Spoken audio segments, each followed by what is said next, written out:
Welcome to Johnstone Supply Cavity Group External Static Pressure Quick Review with the 9-speed motor programming. Just a quick tutorial of a gas furnace, and we're going to try in the next 4 minutes to explain external static pressure.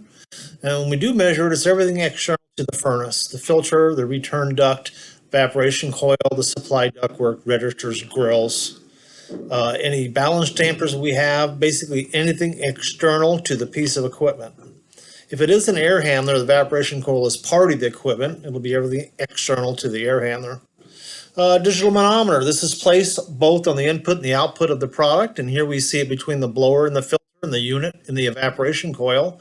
If you can't access the evaporation coil, you can remove the limit. Just remember to replace the limit after the test, but for this class, we're going to do it under the evaporation coil and between the blower and the filter. You can also drill a small hole in the side or the back of the unit to take your measurement of the external static pressure output.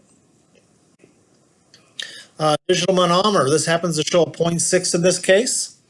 And if we measure just the return, we would measure just the negative. So negative 0.2, for example, would be measuring the return filter, the return duct, return grills. Anytime you're connected on the return is a negative reading. So if you go to the negative port and do a negative reading, it will show a positive 0.2, and it is negative. This is on the output. That'll be our positive end. In this case, everything on the positive side external of the furnace. And if we're measuring a positive 0.4, that's the external static pressure of the supply, including the evaporation coil and ductwork. So if you take the difference, negative 0.2 and a positive 0.4, you'll see it's a 0.6. This is an example of going across just the evaporation coil. Remember, if it's dry, you measure. A wet coil can add 0.05 to 0.1. And here's a measurement across the filter. This is the total static of just the filter by itself and what it can add to your total external static pressure just being a filter. An example of our blower performance chart. And if we look here at the 0.6, we can see our two choices we might have for a 3-ton would be speed 5 or 6, 1195 or that 1258. Remember, when we set one of these up, we have multiple speeds we're setting. In this case, we're showing an example of the high speed, but we also have the low speed. We also have the standard fan in the gas. And this is where we program it on the control board with our 3 push buttons. And this is a simple drawing to guide us through it. In this case, we'll cycle through the right button. It'll start with idle. We'll push the right button until we get to our AC2 in this case for high-speed cooling.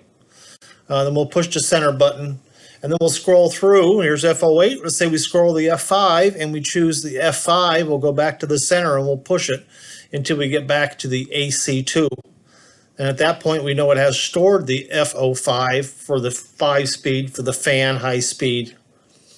We can also go back here and scroll through until we see our AC1, our continuous fan speed, our heat speed. Remember, when we look at the blower performance chart, it normally defaults to speed 5, and between 5 and 9, we have a little dip in performance. So going from speed 5 to 6 is not an increase, it's a decrease. We'll have to watch the blower performance chart to get our proper operation. And don't forget, we set up the low speed, cool speeds, and heat speeds. Again, Johnstone Supply Cavity Group, look forward to working with you. Give us a call. Thank you.